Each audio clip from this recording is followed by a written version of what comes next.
Hi class, this video is going to run through the processes of recording a disposal of a non-current asset when we are doing it as part of a trade-in process.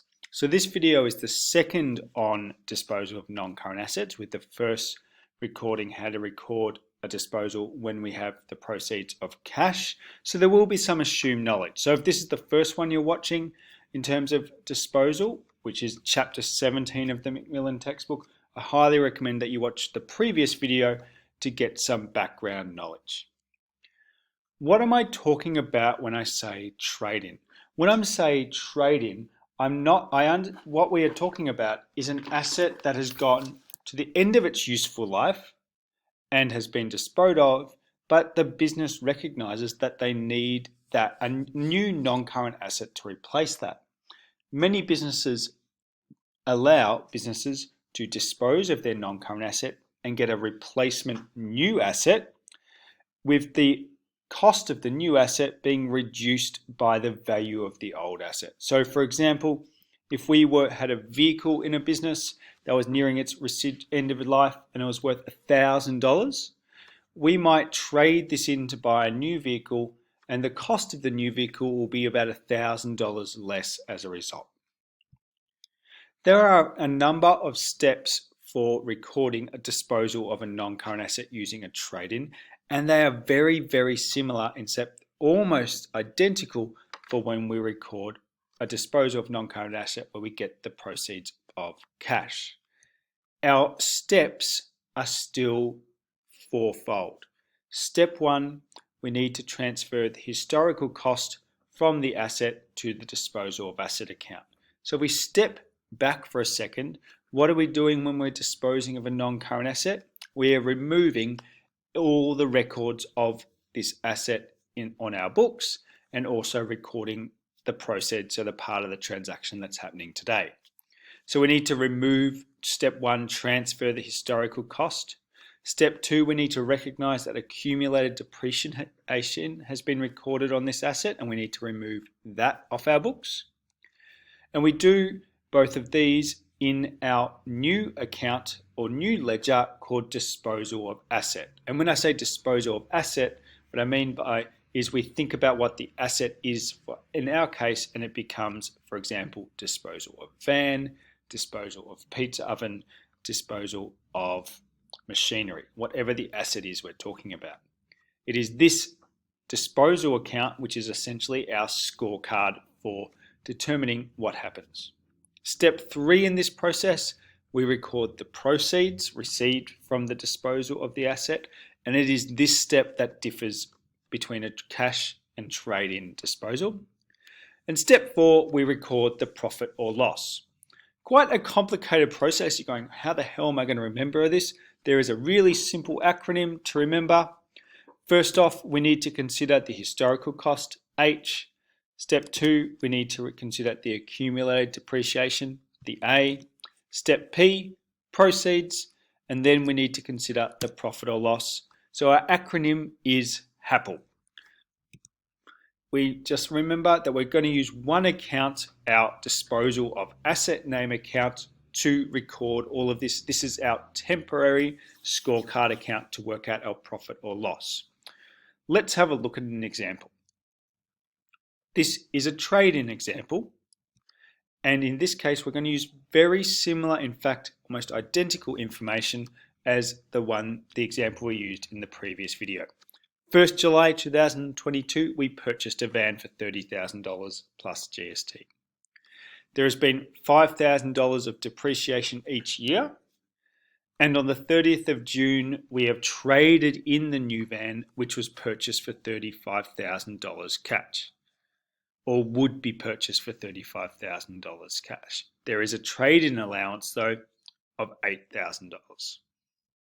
So very similar, we have 4 years of full years of depreciation. So we have a carrying value of $10,000, 30 minus 20, and we got an allowance or proceeds of 8. So and I recommend we always do this before we start to think about debits and credits. We can actually work out the result of this. We think our estimate of this vehicle's carrying value is 10,000. We've got proceeds of 8. So we have made a loss, and we are looking of $2,000, and this is what we're looking for as our answer.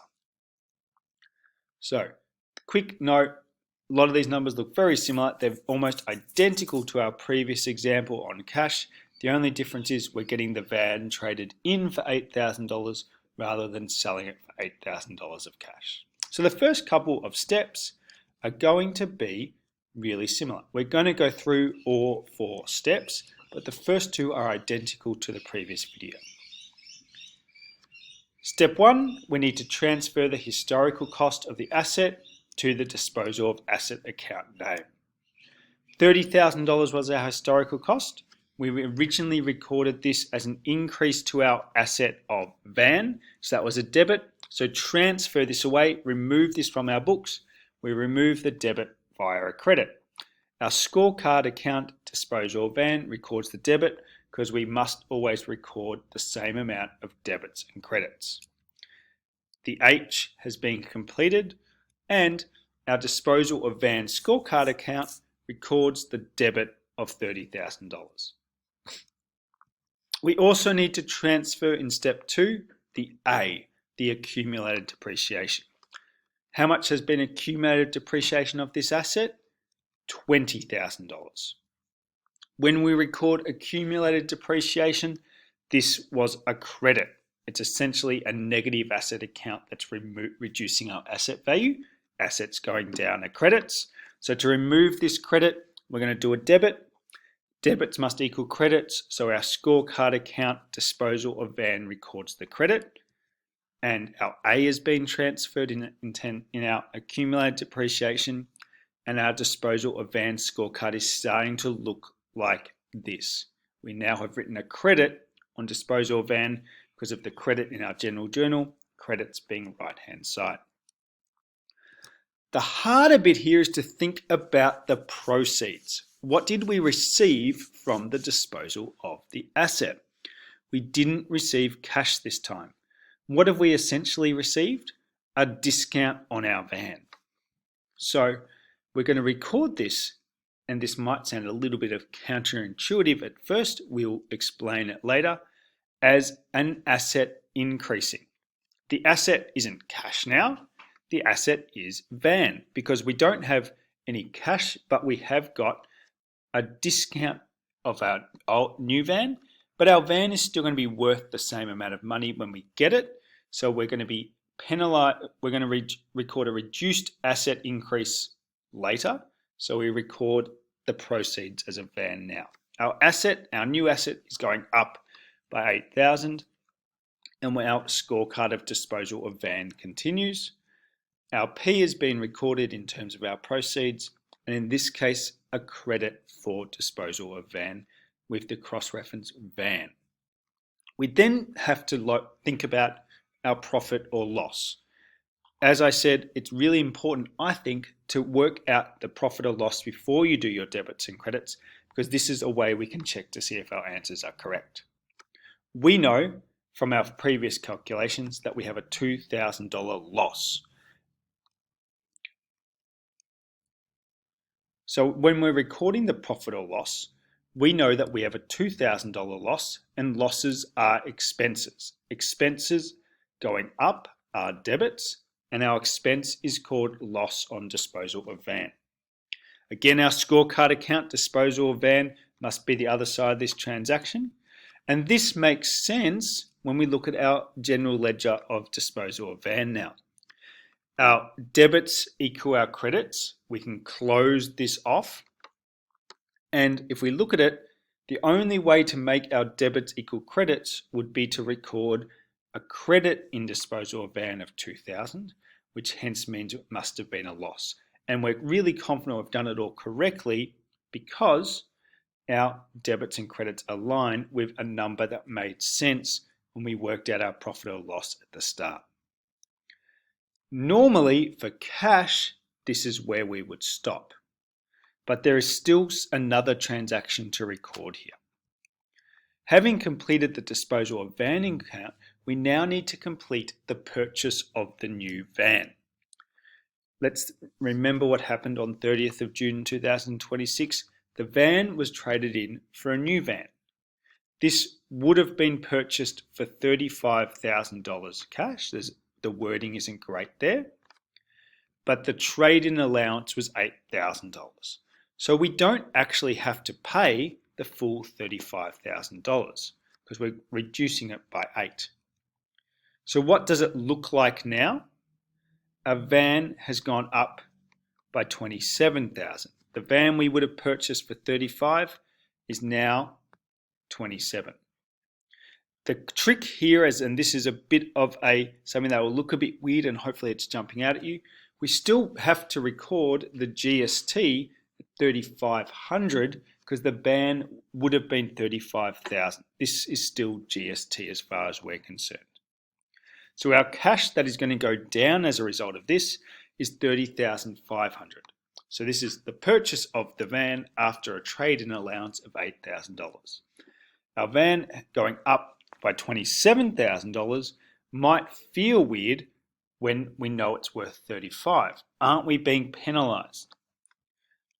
Remember though, the van account prepared below shows that the old van was transferred, but we got a trade allowance as well as the payment. So we think about all the debits and credits that we've done over the history. Originally, we spent cash to buy a van on July 1, 4 years ago in 2022. On the June 30 this year, we have recorded the disposal to remove that aspect. And then we've recorded disposal of van, so the trade-in proceeds, the $8,000, and this went to our scorecard, and now the 27. If we balance this now, you can see it all starting to align because we do ultimately have a $35,000 van on our books, which would then be reported, and then the process starts again. We'll start to depreciate that as well. But that's how we record a trade-in of a non-current asset. Let's have a think so we are fully aware of what's going on. The $8,000 is the trade-in allowance, and the $27,000 is because as the new van cost 35 and the trade-in was 8, the business paid the remaining 27,000. That's how we record this, and this is how we follow the 4 steps of historical cost, accumulated depreciation, proceeds, and determining profit and loss. This is how we record the disposal of a non-current asset for a trade-in. A complicated process, but if we follow the steps and work out the result beforehand and understand how we use the disposal of asset account, we really can't go wrong. But keep looking for those tricks in questions like depreciation dates and what the original historical cost was. Keep practicing your accounting.